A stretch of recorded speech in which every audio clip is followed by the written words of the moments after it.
في حال عدم التجديد مع جراهام انا جاهز لتدريب المنتخب الوطني بكأس الخليج. انا سألت سؤال، اي يعني انا جاي اتكلم عن المنتخب الاولمبي، سألني سؤال المراسل، نعم، قال لي في حال عدم التجديد مع جراهام راح ترغب، راح توافق على انه تكون مدرب؟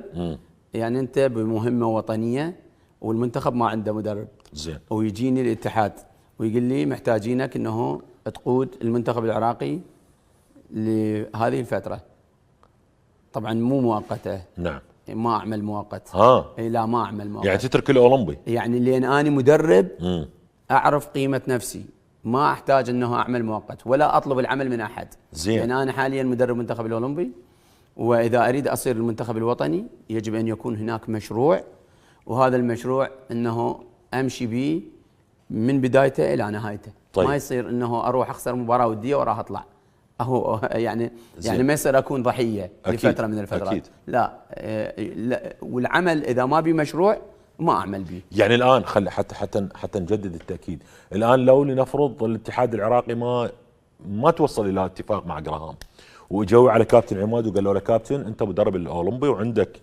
7 8 10 لاعبين موجودين هم بالاولمبي تقدر ترحلهم للوطني وتبديلي مثل ما صار معاكم، يعني في او صار الاحلال والتبديل في بعد كاس اسيا اعتقد، او بعد اثينا صار الاحلال والتبديل. لا بعد كاس اسيا.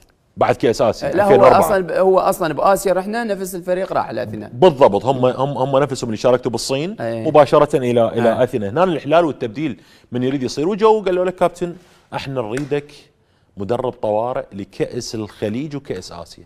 لا اعتذر. تعتذر؟ اذا ما اكمل المشروع اعتذر. زين، يعني انت الان تقول انا خدمه البلد وخدمه الوطن. خدمه البلد، بس انا هم عندي مصلحه نفسي. انت الان فضلت مصلحه نفسك على مصلحه الوطن. لا انه انا اخدم البلد، زين. تريدني اخدم البلد، بس اخدم البلد بمشروع. اي ما يصير انا مثلا تجيبني بمباراه واحده، انا مدرب محترف. لا مو مباراه، هاي بطولتين. اي خلاص، وهاي 6 اشهر، وممكن تكون هاي 6 اشهر كاس الخليج بشهر 9. شوف وعندك كاس. بس خلنا اقول لك شغله، خدمه البلد تختلف عن من؟ عن انه اني اريد انطي افكاري، وهذه افكاري ما اقدر اقدمها للاعبين بشهر وشهرين وثلاثه. الشغله الثانيه تجديد اللاعبين. اي مدرب يجي يقول انا راح اجدد وانتظروني لسنه او سنتين على مود احقق النتائج. المنتخب الوطني حتى لو تجدد انت مطالب بالنتائج. صح. لا احد يقول انا اجزت المنتخب وطني وانا راح اجدد وانتظرون السنه، لا هذا العذر ما مقبول. فدائما المنتخب الوطني هو منتخب النتائج، وليس منتخب تجريب اللاعبين. او حتى ولو كنت انت تجدد يجب ان تجيب لاعبين ذو قيمه عاليه، انهم من راح يروحون للبطولات يقدمون لك. هسه ما اقول لك ناخذ اسيا ولا اقول لك، لكن نكون منافسين، لان احنا دائما باسيا وبالخليج احنا فريق منافس. زين تمام. راح يجيك الاتحاد العراقي وانت طرحت وجهه نظرك ويقول لك اوكي تمام كابتن عماد انا مقتنع باللي انت قلته، لكن تعال اقنعني انت ايش راح تحقق للمنتخب الوطني لو سلمناك مهمه التدريب منا احنا 26 منا الى ما بعد كاس العالم؟ هل ستعد بالحصول على كاس الخليج، مربع ذهبي ضمن الاربعه الكبار باسيا، التاهل الى كاس العالم؟ ايش تعد؟ ماكو مدرب بالعالم يعد. شلون؟ لا ماكو مدرب بالعالم يعد، هذا الا ما يعرف شيء بكره القدم. زين. اللي يقول عد، لان البطولات بها ظروف، ممكن تدخل بظرف منا، ممكن تدخل بظرف منا، لا. لكن انه انا راح اعمل على منتخب، مثلا على سبيل المثال انا منتخب شباب. نعم. منتخب شباب من كنت اقعد بالغرف المظلمه انه اتكلم، انا اقول راح اصعد كاس العالم. لكن ما صرح.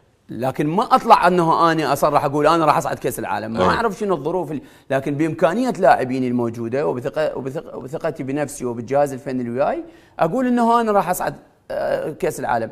وفي يوم من الايام انا قبل ما نسافر يمكن لاوزبكستان، نعم، بملعب الحبيبيه، كان كابتن عدنان درجال وكابتن محمد ناصر واقفين ويانا بملعب الحبيبيه، جاي يتكلم ويانا كابتن عدنان قدام اللاعبين، قلت له احنا ان شاء الله راح نسافر واوعدك ان شاء الله انه راح نكون منافسين على اللقب كاس اسيا. اي نعم. ورحنا احنا اخذنا ثاني. نعم. مع المباراه هاي شنو؟ انه انت من تشوف اللاعبين الموجودين عندك وقيمه اللاعبين الموجوده عندك وتقيسها مع الفرق وتتهيأ لك كل الظروف المناسبه، هاي انت راح تقيم البطوله، لكن بالوقت الحالي تجي تقول لا انا صعب، لازم من لحد ما قبل البطوله اقدر اقيم انه شنو الانجاز اللي راح يتحقق.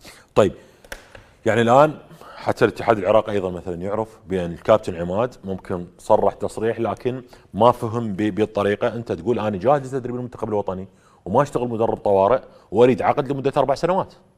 هسه مو 4، خلينا نقول سنتين.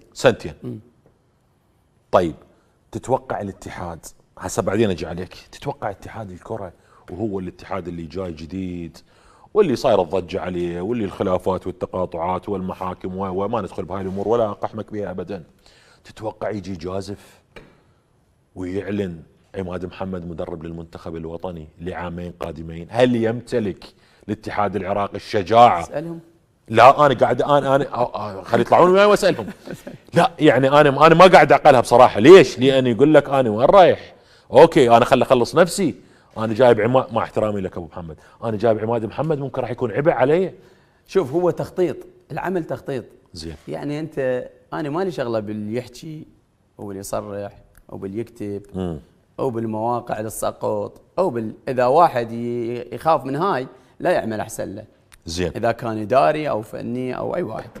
لكن انا ما اقول بس عماد محمد. يعني هسه اي مدرب اجنبي تتفاوض وياه وما تتفق وياه، نعم، وين راح تلجا؟ للمحلي، للوطني. للمدرب الوطني.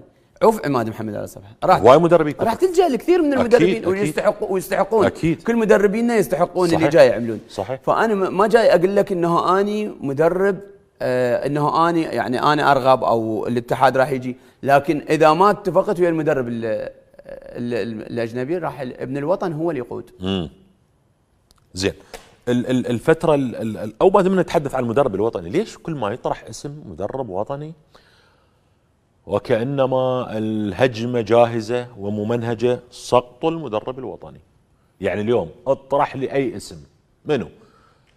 يعني الله يرحم عمو بابا لو موجود راح يتعرض له تسقيط. خلينا نقول بعد عمو بابا الكابتن عدنان حمد، الآن اطرح لي كابتن عدنان حمد اللي صانع جيلكم وبرزتوا من خلاله وطلعتوا انتم نجوم 2007 صح. وجيل اثينا الكل، والان بيكم مدربين، ورئيس الاتحاد ايضا يونس محمود ونائبه ونشأة ونور وكل الاسماء الاخرى.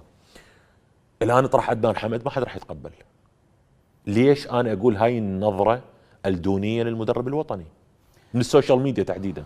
شوف النظره هاي موجوده بس هسه قلت بالسوشيال ميديا. تدري هاي ايش قد تمثل؟ ما تمثل حتى 1% من العراق. اوف. اي والله. شلون؟ انا اقول لك ما تمثل 1% من العراق. من الجمهور العراقي؟ ما تمثل 1%. لان هاي عباره عن مجموعه من الاشخاص. نعم. قسم بيهم عايش برا ولديه مواقع. وهذه المواقع مستفاده من بعض الناس. زين. وبعض الشخصيات تبدي تسقط شكو انسان وطني داخل هذا البلد عايش. زين. يعني على سبيل المثال هسه اجيك فد موضوع بسيط جدا. نعم. راح احكي لك اياه. هسه خلي اي شخصيه تافهه جدا تسوي فد شيء اعلان تطلع لها بمقطع فيديو بيه غلط وسب، تاخذ فد صدى كبير جدا. هو هذا المحتوى الهابط. وخلي بروفيسور اي بالعراق عالم يقدم براءة اختراع، يقدم كتاب أي. او يقدم فد شيء يخدم البلد. نعم. يخدم اثنين ما يعلقون عليه صحيح. فمعناها شنو؟ معناها انه السوشيال ميديا ما يمثل 1% من هذا البلد. زين. وانما هذا البلد اللي يخاف من هاي المواقع هو الانسان اول شيء اللي طائفي وبنفس الوقت فاسد. الفاسد يخاف من هاي المواقع. صح. ليش؟ لان يقول لك يتوقع هاي المواقع تمثل العراق او تمثل راي عام او تمثل راي عام. فانت تشوف الناس الوطنيين نعم ما يهمهم ماشيين بالعمل ويقول لك حط قطن بذانك لا تسمع. حطيت قطن 1000 مرة بس بالبداية تأذيت؟ لا والله. تأثرت؟ لا والله ما تأذيت. لا عوفك بنت تأثرت؟ والله ما تأثر. ولو تأثرت اي كان رجعت بقراراتي اللي هي بالاخير صارت كلها صحيحه. لا انا من وصفتك بسيج الحلقه وبالمقدمه مدرب عنيد. لا مو عنيد. لا انت يقولون عماد محمد يعاند السوشيال ميديا، يعاند الاعلام. انا مو عنيد جدا. واني اروح اسال علي الناس اللي يعملون يمي. زين. انا ديمقراطي جدا بالعمل، اذا كان على المستوى الفني او على المستوى الاداري. زين. يعني ديمقراطي مع الجهاز الفني اللي وياي، الجهاز الاداري، كل الناس، الاتحاد صار لي اعمل معاهم اكثر من 6 سنوات. زين. روح اذا لقيت عندي مشكله وحده مع الاتحاد، اذا كان مع رئيس الاتحاد او مع احد اعضاء الاتحاد، لا اني ولا جهاز الفني. جهاز الفني نفسه صار 6 سنوات 7 سنوات نعمل مع الاتحاد، جهاز الفني ولا واحد بالجهاز الفني يجي يروح للاتحاد. ما حد ممنوع. لين انت دكتاتوري؟ لا مو دكتاتور، وانما احنا حاطين امور زين. نعمل عليها، انه احنا نعمل داخل الملعب، واكو من ينهي امورنا الاداريه. عندنا نديم كريم المدير الفني للفريق، هو من ينهي امورنا الاداريه. فما ما يصير كل واحد لازم يعرف عمله، ما يصير انه يعني اكو مركزيه بالعمل وليس دكتاتوري. هذا اللي جاي نعمل عليه. اكو مركزيه. ممكن اصير دكتاتوري في بعض الاوقات اللي هي وين؟ يعني مثلا باختيار لاعب بتبديل اثناء المباراه. ممكن المساعدين يقولون لا انا اصر على انه هذا. هنا ممكن اصير شويه دكتاتوري، لان هو القرار الاول والاخير. لان انا من يتحمل باكر. لكن انا في قبل المباراه انا لا ديمقراطي وياهم. زين. ونختار التشكيله بشكل مميز وكلهم اصدقائك اللي زاملوك. أكيد. كابتن حيدر جبار هم كلهم اصدقائي، وبنفس الوقت العمل ما بي صديق ومو صديق.